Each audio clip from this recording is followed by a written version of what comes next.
Hello and welcome. Now, those of you who follow PM Express religiously, you've noticed that every Thursday we theme it and went through a branding series, so we were thought that don't just expect that your clients or your customers would know what you have to say it. So yes, of course, we have branded our Thursdays, and since December we are all going to get religious. We've decided that every Thursday we'll look at religion and culture. And those of you who follow That's My Opinion on Joy FM, every time I start the show, I start with a quotation that goes like, "Until the lions have their own historians, the tales of hunting would always glorify the hunters." So this month of Thursdays, we are going to tell our own story, and that's why we're here. We're going to start with traditional African religion and culture, the conflicts, the differences, and the similarities. And we are starting with no other than Osofu Kofiche Ahaji, who is a thespian traditionalist, if there's anything such as that. But he has taught me a lot of things. We go way back, and so we decided to start with him and educate ourselves on traditional African religion, because there's so much, and as soon as you mention it, all alarm bells start ringing that, hey, hold on, you are going near heathenism, you're going near hell, satanism, and all that. But that's what we're here to talk about. Osofu, you're welcome. Thank you very much, Nana. It's a pleasure being on your show. No, it's a pleasure to have you on my show. Let me say, we are sat just by the poolside of Alisa Hotel, and we're not going to swim, but we're going to delve into deep subject. But also, let me start with, can we draw a line between culture and traditional African religion? Drawing a line between culture and traditional African religion will seem to be an impossibility. Religion is an inseparable aspect of culture. When the foreigners came, they made us understand that culture is a separate discipline, religion a separate one, education, all these things were separated. But culture is the totality of the human personality, or animal, or even the trees and what have you. They all have the culture. Within our culture, we have our languages, so we have our names. Whatever we do as human beings or whatever, all constitute part and parcel of our culture. So you can't separate religion from culture. Now that makes it very tricky, because there are certain religions which are not from our culture. So then what then happens to, let's say, Christianity, let's say, the Baha'i faith, let's say, what then happens? Christianity is an inseparable aspect of foreign culture. So to accept to be a Christian means you are de-Africanizing yourself. You are following a cultural practice which is alien to you. The other time the issue arose in a program when they were asking whether men of God should enter into politics. Now our culture teaches us that we are often governed by our chiefs and our kings. And they cannot separate themselves from the black stool and whatever goes into that aspect of our administration. So when you say that you are going to involve men of God, those are the Christians, in politics, the politics we're talking about is the white man's politics, and that is his culture. That's why today we can have India as the largest democracy in the world. Then you ask yourself, what becomes of America, Greece, and all these ones? Are they not democracies? They are supposed to be democracies. But what they've done is to export what they think is good for the Indians. What they think is good for us, so they tell us that we must be democratic. But our chiefs are democratic. The chiefs don't come out from the moon or the outer skies. They are part of us. And we have a system whereby a chief rises to that position. When he goes off, there is a system which we follow in replacing him. You cannot be a chief and say that you are not going to abide by the dictates of the black stool or the religious practices associated with our system of governance. All right? Yeah. So what we are doing today, what we have in this country today, is borrowing other people's culture and superimposing it on ours. You see, one then argues is that our culture has become very static, and that, you know, times have moved on so much. Should we? Which aspect of the culture is static? Well, I mean, our language, for instance, is not growing. As new things are coming, you know, we don't have new words for, you know, new inventions. Therefore, you have to supplement it with either a French one or an English one. Yeah. Now let me ask you, what is the origin of the word canopy? I don't know. Canopy is not an English word. I see. Now I tell you that the father of Imhotep was Canopy. They call him Canopy. Canopy in ancient Egypt only represented the jar which contains the decaying part of the human being. You know that during ancient Egyptian era, there was the mummification. Yeah. So you have to take all those parts of the body which will just destroy the preservation.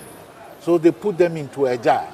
When the white people got there and they heard that the name of the jar is Canope, so they said, no, this is the canopic jar. The jar which contains the car of the human. When you look into the hieroglyphs, you will see that the car is represented by the two arms raised up in this form. That is car. That is the alter ego, the other self. Now they call that the spirit. The spirit of the person. When they take off your hair now, hair of a dead person, and you want to travel with that hair, you will be in trouble. Have you experienced that one? No. Okay. Just take the hair and the fingernails of a dead person and try to sit in a vehicle traveling with it. If you don't perform the necessary rituals, that vehicle will throw you off. I see. Because that is the spirit of the person. So you'll see that someone is dead. When you look at the fingernails, you see they are still growing. The hair is still growing, which means they are separate from that thing which had left that body. They grow on their own. And those are the things we must study. Now when we come back to the question, now let us look at the construction of the pyramids. Who constructed them? They were surely not the white people who brought us their concept of education. No. Herodotus will tell you that those who built the ancient Egyptian civilization were just like you and me. The black Egyptians. They were black people. Where have they gone to? They embarked upon the Exodus. If they went across the Red Sea, the land of Jordan, Israel, Saudi Arabia would have been the land of the Semites, complete blacks. But today is the land of the Semites. And Ali Mazrui said the Arabs cannot be defined by the texture of their skin. We, as blacks, we have something which is very unique. Now, there was a fear of the sun. You see, the sun has given us a shade. We have that thing in our body which is known as the melanin, which links us up to the ultraviolet rays of the sun, so we can't get skin cancer when we are, even when the sun's rays are 100 degrees, no, we don't have. So we have that song which says that, this is my island in the sun. Harry Belafonte. It is our island in the sun because we are children of the sun.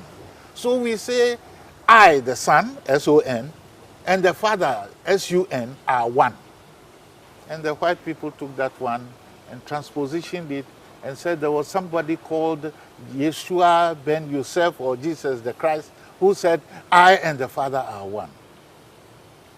Before that, we had already said it? It has been there. Go and take the hieroglyphs. where Sir Wallace Bedge brought all the things he had presented today as the Holy Bible. You will get everything in there.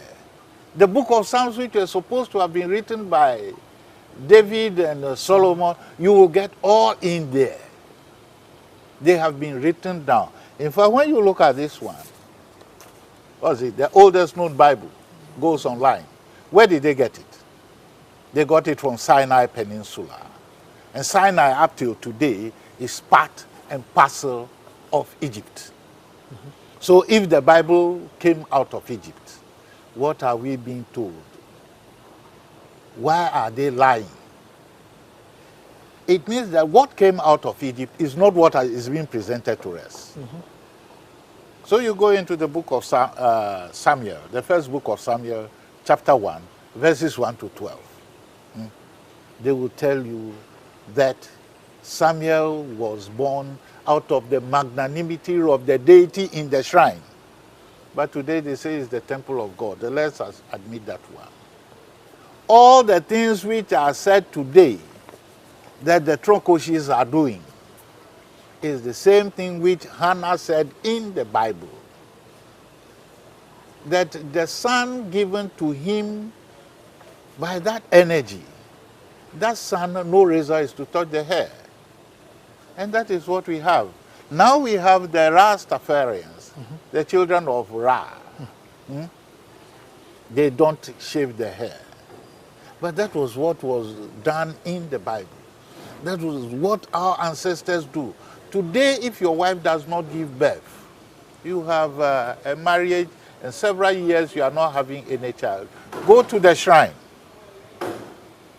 Go and commit yourself to the shrine. That if you have a child, you will devote that child to the shrine. Also, but you see, that's where the conflict begins. Because Which conflict? Because you see, the shrine is deemed to be not godly and therefore Hedonic. So who deems it to be? Because society. I don't know where. Which part of society? Have you read King Leopold II when you were sending the missionaries to the Congo? I have read it. You've read? Yes, I have read And he tells them that don't teach the African the knowledge of God because he already knows God. He knows to kill is bad. He admitted all those ones. And he says that go and tell them the gospel, that it is better for you to be poor to enter into the kingdom of God than to be rich. So that they don't compete with the Belgians on the riches of our land. Today you go to Obuasi, who owns the mines there? It is the white man who says that, no, don't be rich. You always be poor. I will take care of you. So when you go and pay your tithe, the tithe is used to develop Belgian businesses. And they come back and give you what they call our loans. They call loans. And you are very happy with it. You are happy with your own wealth which they have taken away from you and brought back to you as loan, and you pay 3 or 5 times the amount they took from you. And you are happy, and you say that they are glorifying you. They have brought God. Who told you in the first place that God is not omnipotent? Did anybody tell you that? No. Did anybody tell you that God is not omnipresent? No. Did anybody tell you that God is not the all-seeing one? But who told you God discriminated against you? But God never seemed to be, around West Africa, in the olden days. He was always seemed to be Egypt and Israel and, Barcelona and, those places. He wasn't sort of, You introduced this program by saying that until the lion comes out with his history, the hunter will always be the boss. So when they brought what they call their story must always claim that God lives with them and not with you. I have just shown you that in the book of Samuel, Hannah went to the shrine. You will choose to call that one a temple. Fine. That is your problem. But it's a shrine. And it is still happening here. So who says that God lives just somewhere else? If he lives only in Europe or the Middle East, then he is not an omnipotent God. Then he is not omnipresent. And it will amount to he discriminating, if only he is a he, discriminating against the other creations. In your Bible, you are told that God created all things in pairs except humanity. He created the man and went to sleep. Later on, he realized that the man needed a woman. But in creating the lions and all these ones, God didn't forget that the lions need lionesses. The cows need the bulls. So God created everything in pairs. Why is it that it is only in the case of humanity that God was alleged to have forgotten about a female partner? And you see where the problem of discrimination against women came from. It's from the Christian religion. When you come to your Akan religion now, what do you say? Ochediampong, Onyankupong, Kwami, Asasi, Ya. That's the male-female energy. When you come to the Gans, Ata, Na, Nyongbo. Ata male, Na female. When you get to the Aves, you have Mau, Sogbo, Lisa. Sogbo male, Lisa female. You also have To for father, Ho, No. No for mother. To, Ho, No. But when the white man comes, he says God the Father, God the Son, and God or something else, the Holy Spirit. But there is no woman in the Trinity. That's what we're going to kind of find out. How come? I haven't thought of it that though, that all of a sudden Eve seemed to have appeared later and not in pair as in Adam. We'll come back and continue the story. Don't even move, it's getting exciting.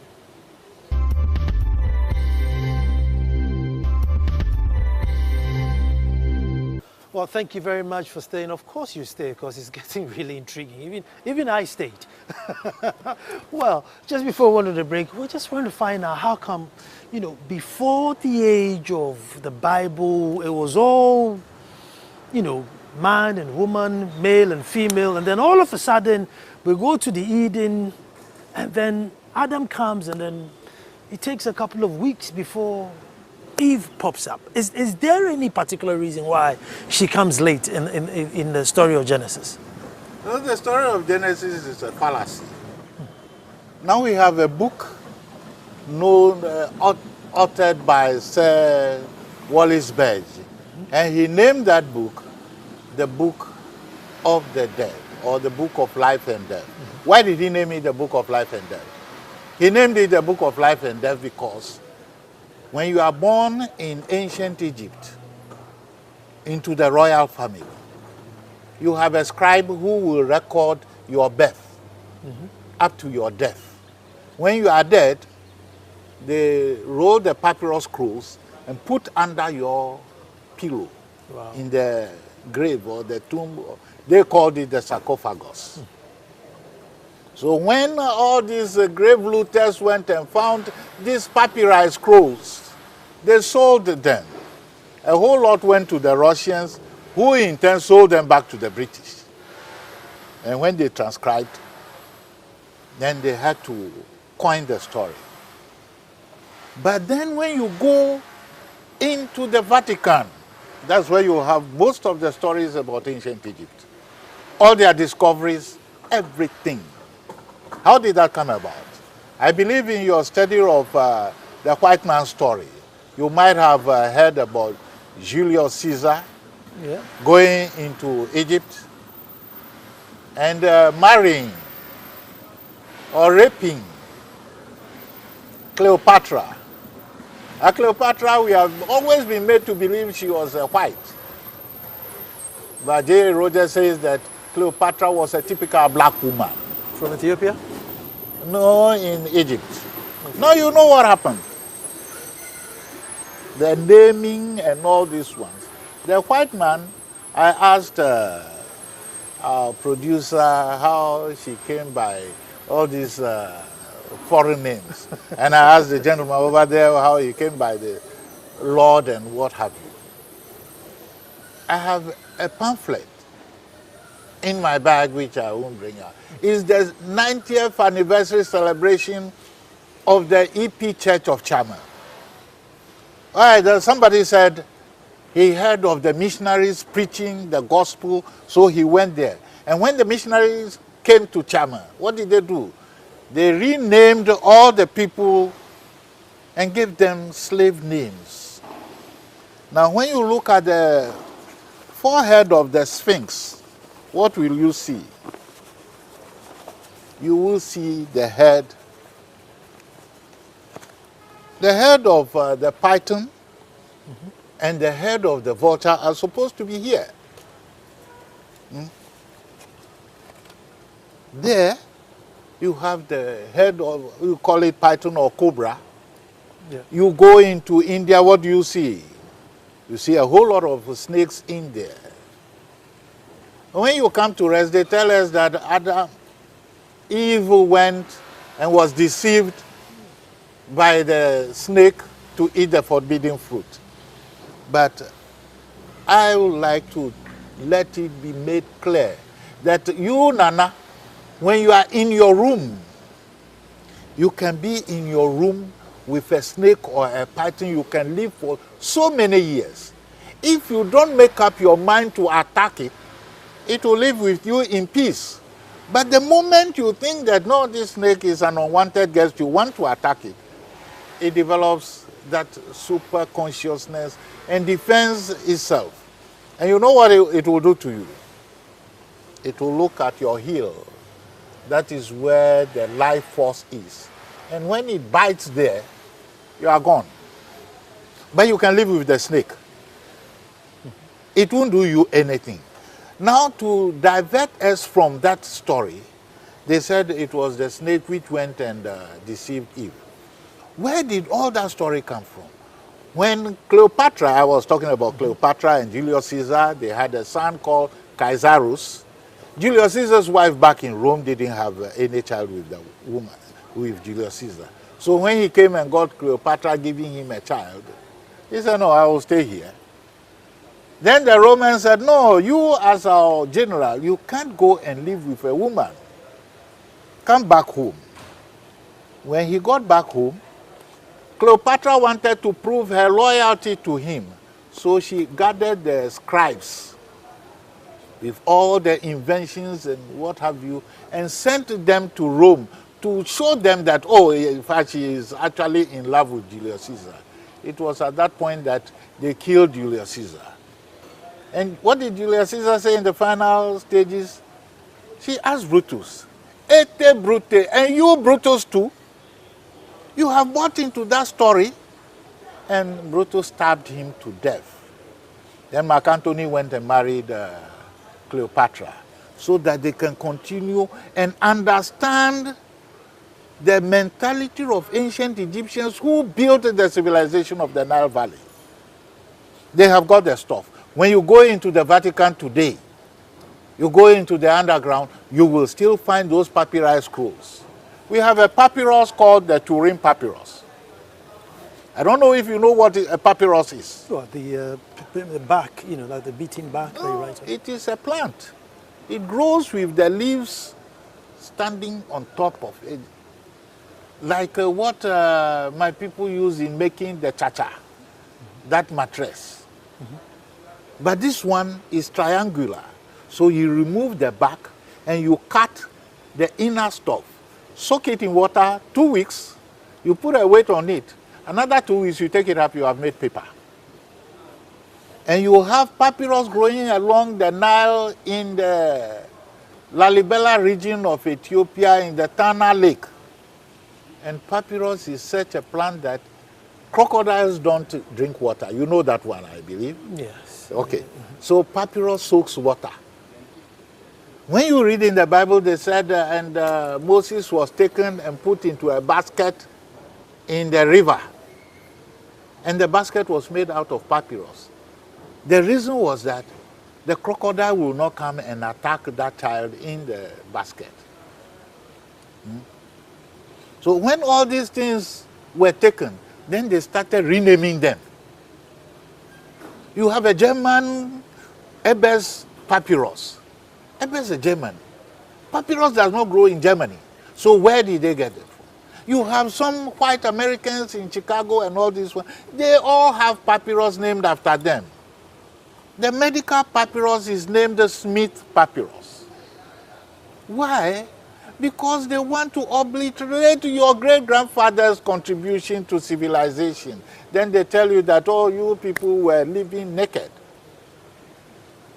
Go into WikiLeaks and you will see that ancient Egyptians who were blacks were clothing themselves at the time that these white people were naked. Today they tell us that they brought us clothing. And unfortunately we have bought into that one. And we are glorifying them. Also, was traditional African religion adapt? I mean, would we accept African culture, not religion. African culture? African culture. Will we accept, like, if someone is Buddhist, if someone is a Catholic, someone is a Presbyterian? Because, you know, like, if you're a Christian, it's, you know, it's Christianity or nothing. Islam will say it's Islam or nothing. You know, how adaptive is the African culture? African culture believes in the totality of the human being. The African believes that God is omnipotent. God never discriminates against anybody. So if you come, he receives you. I believe in your village you might have some strangers, and he comes looking for land to farm. So you two go and farm over there. So when the Greeks came to inhabit that portion we called Northeast Africa, so okay, you live here. But the only thing they insisted was that when you come, before you can enter into the temples, you must be circumcised.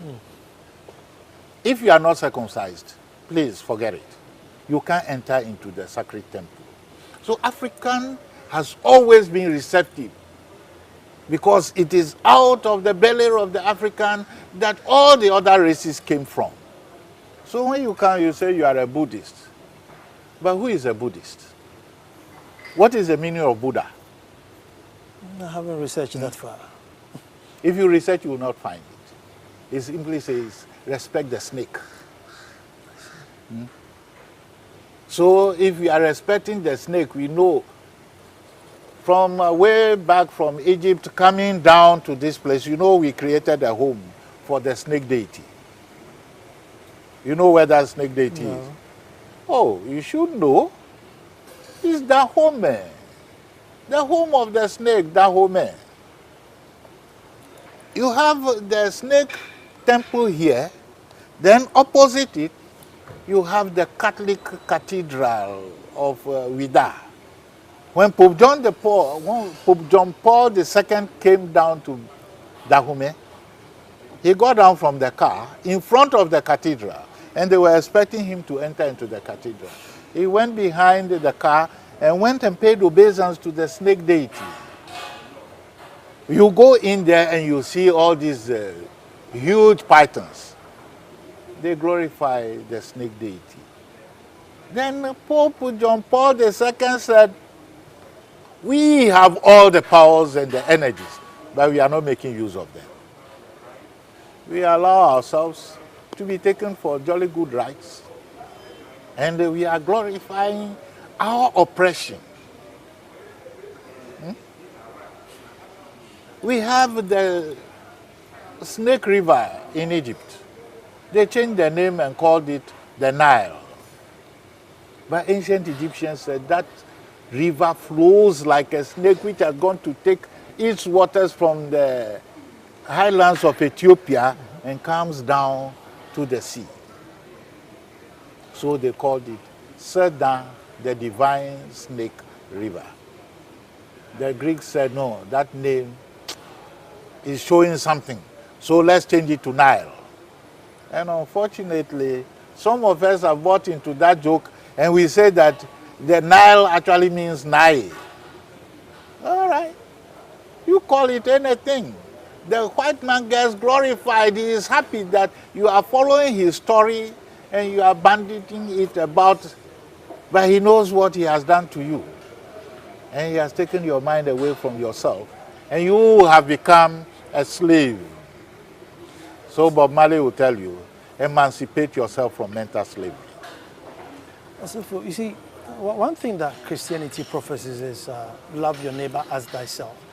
So, I mean, whether you were... Well, we're not loving ourselves. I just cited the example that when somebody comes to you in your village, you give him a place to live.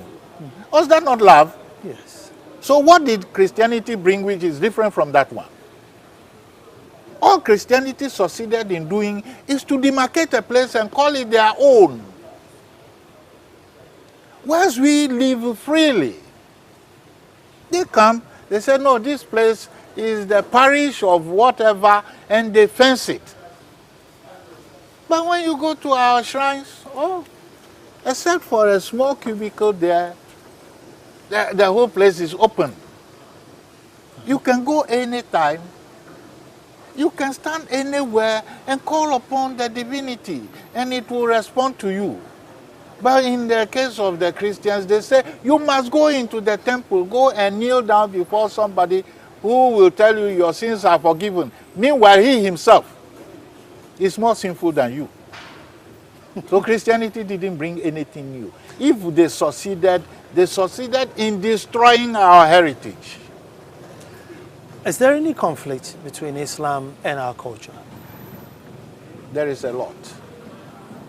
You see, whilst those scribes took some of the documents into Rome, the others rushed into Saudi Arabia. So you have the Holy Quran, the Holy Bible. How did it come about that the Holy Quran and the Holy Bible talks about Abraham's sacrifice of the son? They all say the same thing. Where did they get that one from? They got it from the Nile Valley kingdom of the Pharaohs.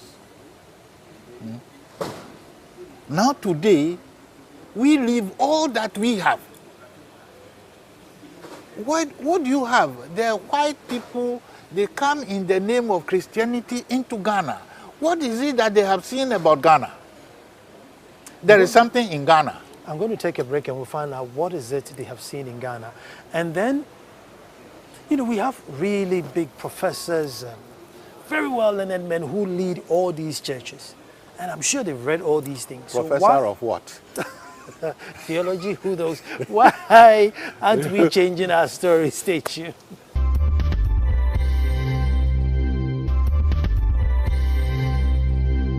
The Akpalu music. If you go to Akachi today, all the lyrics of Akpalu music have been changed into Christian music. You know, there is this divination system. When you go to a diviner... Anyway, thanks for staying, but we are back, because you know what, the conversation never ended. So we're still on. You know, thanks for staying. We have this divination system. In fact, Herodotus described the ancient Egyptians as possessing the powers of divination to interpret the will of God. Right? The divination system, you have a combination of Sa and Woli. So that gives you Saoli. And when you go to the diviner and he divines Saoli for you, he tells you that you are about to embark on a project or a travel. If you don't make the necessary sacrifices, don't go. So there is a song that Saoli told you not to go because there is a pitfall there. If you went, you will meet it. They have changed it and put Jesus there. That Jesus is inviting you to come to him in heaven. But that is not the song. There is another one, another Bengle. They have changed it. That I have received Jesus. Bengle says that he is in trouble. He doesn't have people who will listen to him. Now they say that I have received Jesus. I will flow freely into heaven. Huh? that is not what we are expected to do. You will get some in the account lyrics too. Everywhere we are changing. We are changing because we have become, with due reverence to your viewers, we have become exceptionally stupid. We have refused to accept what the creative energy called God has given us. And we are accepting everything which the white man tells us. You see, you say God is giving us, and I face this challenge every day, because anytime I say I'm a chief or I'm a traditional ruler, I find people sympathize with me, those who want to redeem me or probably exorcise me, because I'm Nana Sakwa and not David, Solomon, or Isaac or something like that. And even though I can't pinpoint who said this or who started this, also we can't move away from the fact that that is the norm. That, look, so far as I am a chief and I'm a custodian of a black stool, it is not godly enough. Did we not have King David in the Bible? Yes, we did. Was he not a Christian, or he was a Jew? I think he was a Jew. Now, up till today, don't we have even the Queen of England, the Queen of Belgium? Are they not supposed to be Christians? Yeah. Why do they have queens and kings? We have the Prince Charles, and when the wife was going to give birth, it became a whole hula baloo, and they had the effrontery to come and tell us that we must practice homosexualism. They should have practiced homosexualism, and his wife will not have given birth. And all the hula baloo about that royal child will not come. But they come and tell us we must do that one. Why? So that our population will reduce. We will not be interested in the wealth that we have in our side of the world. We were to come back to the question of why Ghana is important, and we will come back to that one. Now, if they continue telling us this, and we continue imbibing, we will continue to live in a fool's paradise. Why is Ghana so important that everybody wants to come to Ghana? Where was Egypt? The ancient Egypt. The ancient Egypt was in the center of the old world. And when the ancient Egyptians moved, where did they go to? They came to the center of the new world, which is Ghana. This is the center of the universe. All the mystic energies are gathered here. So Ghana is very important. Why we just said we dreamt and we found oil, we have the gold, we have the diamond, we have the bauxite, we have the manganese, we have the uranium, everything that we need we have. The white man knows that these people, if we allow them to recognize their potential, they will overtake the world. So there is somebody who went to Britain and came back, and he said he is an international evangelist. They all continue coming. The white man will take you and go and screw your mind and send you back. You are from close to the royal family. So go back there and tell them that the black stool is bad. Collect that black stool and give to me. I will pay you dollars. King Leopold said, these people, the juju they have, what is juju? They say it's a plaything. Juju, play in French. But they have some energy in that thing. Go and take it away from them, so that they cannot challenge you. Our ancestors, what couldn't they do? He is sitting down here with you and you are talking. The next moment he walks this way, and you will hear of him in the US. He is walking this way, you are looking at him, you don't see him any longer. We have all those powers, so they must take all those powers away from us. You heard of Major Seth Anthony? He led the campaign in Burma. And when you meet some of those survivors of the Second World War, they will tell you, Seth Anthony, he will walk with the troops. He will tell you that their enemies are around here. They're going to attack. So please, You all follow me. And they will follow him.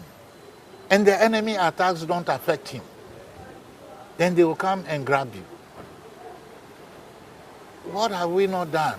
We have all those energies here in this.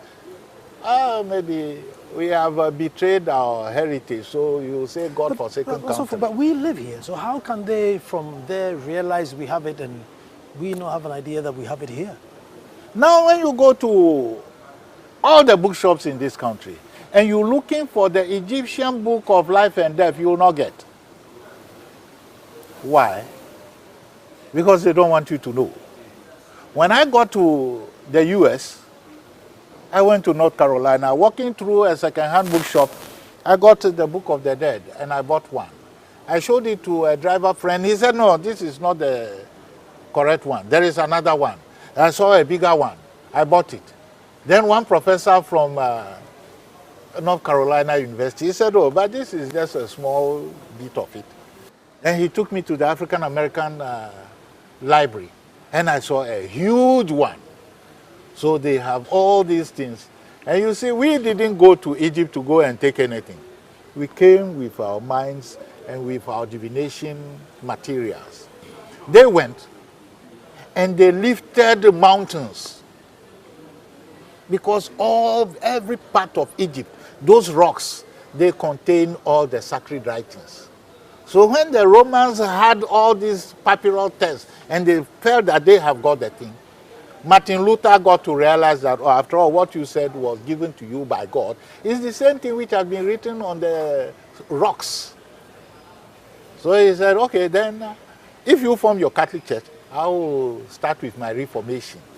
And when the British also got to realize, oh, after all, the thing was not given to you by God. It is in Egypt. Then they went and took some. The Americans said, we will also take some. Then the Americans sent ships and were lifting. You remember just October 22nd. You know the importance of October 22nd? No. In the Rosicrucian diary. February 22nd, October 22nd are the days of the solar lumiere, the day the sun god will take his meal on the altar. So the Rosicrucians will fly all the way from California and every part of the world and assemble in Egypt into the temple where the sun god has his altar. And they will go and receive their blessings from there. Then they come back and tell us that, no, we are worshiping stones and what have you. What can African culture do, or the Ghanaian culture, in 2014? I mean, it's almost... 2014 is dead. Well, 2015. I mean, it's almost extinct. If you ask me, because in our schools it's discouraged, and independence, you're not allowed to pour libation. I mean, you're not allowed to remember ancestors that are African or Ghanaian inclined. It's okay to, make reference to Isaac, Jehoshaphat, whoever it is. But, you can't call on Kwame Nkrumah or Yas Santua on a big day. It's not allowed. You know the problem we have? Like I said from the beginning, the system of governance we have is borrowed. And as part of that system, we have this concept of miseducation. Now, I am an African, you are an African. Yeah. But we are speaking some language which is strange to us. That is what the Englishman said, the sun will never set on the British Empire. When we went to South Africa and was it an Argentinian player used the hand in scoring the goal, what was his name? Suarez. Has that name not entered into the English dictionary? And anybody who is crafty enough to steal from the other, what does not belong to him is Suarezing. So you look at the English dictionary and you will see all manner of languages piled up there. And they make sure that you don't have faith in yourself. Our educational system, they call it educational system, but it's miseducation. Because within our culture, we have our education. We know that within our culture, we can plant cassava without going to an agric school. We can plant the coconut tree, and now people will tell you the number of years the coconut tree will take to mature. But we go to agric universities, and we don't even know how to plant potato. We go to fisheries university, whereas the fisherman, you go to Jamestown Beach, how many of the fishermen there have attended any fishery school? They haven't. But they know, they look at the weather and they tell you that there is fish in abundance this way, let's go there. They go and they bring the fish.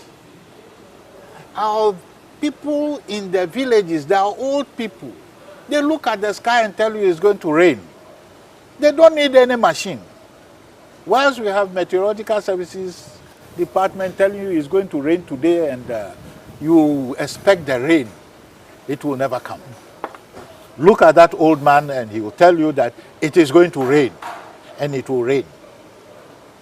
We did some ritual the other time in commemorating the solar lumiere, or the Jews call it the Passover, on the 23rd of October in Chama. And any time you do that one, it must rain.